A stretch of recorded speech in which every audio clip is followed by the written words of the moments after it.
حدیث نمبر 500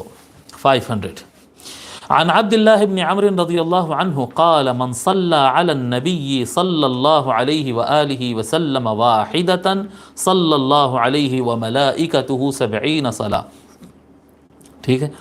حضرت عبداللہ ابن عمر رضی اللہ عنہ کہتے ہیں کہ جو کوئی نبی اکرم صلی اللہ علیہ وآلہ وسلم پر ایک مرتبہ درود شریف پڑھے گا، اللہ تبارک و تعالی اور اس کے فرشتے اس پر 70 مرتبہ رحمت نازل فرمائیں، یعنی اللہ تبارک و تعالی رحمت نازل فرمائیں گے اور فرمائے گا، اور فرشتے اس کے لیے رحمت کی، اللہ تعالیٰ کی بارگاہ میں رحمت کی دعا کرتے ہیں. یعنی 70 رحمتیں اس کے اوپر نازل ہوتی ہے جو ایک مرتبہ درود شریف.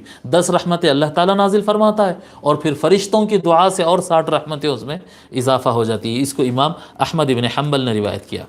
اور یعنی اس میں ہم یعنی کم سے کم دنیا اردو اور انگلش کو تو یہ جو درود شریف کا مسئلہ ہے ابھی ذہن میں آ رہا میرے، سابق میں بھی یہ بات کئی مرتبہ عرض کر چکا ہوں کہ یہ پوری دنیا کے اندر یہ اہل علم جانتے تھے کہ اہل بیت کے نام کو کس طرح سے ہٹایا گیا، دبایا گیا، چھپایا گیا، لیکن کسی کی مجال نہیں تھی کہ پوری جو رائج اور رسم اور رواج جو بن چکا ہے صرف صلی اللہ علیہ وسلم کہنے کا، اس کے خلاف جانے کا یا اس کو بدلنے کی کسی کے اندر ہمت نہیں تھی یا اس طرف توجہ نہیں تھی، خیال نہیں تھا.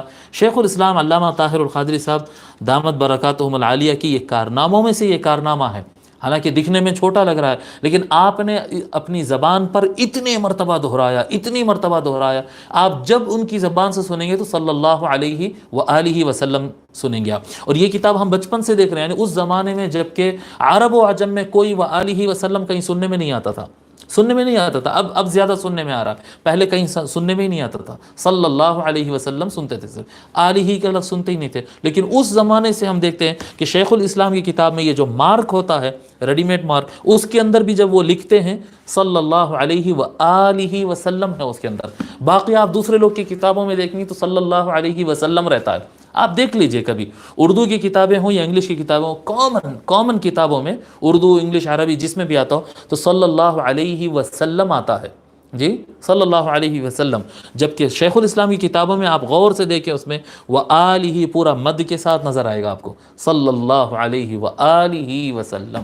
اور یہی طریقہ ہے صحیح درود شریف پڑھنے کا. ٹھیک ہے، اچھا یہ حدیث پڑھ لیا. حدیث نمبر 501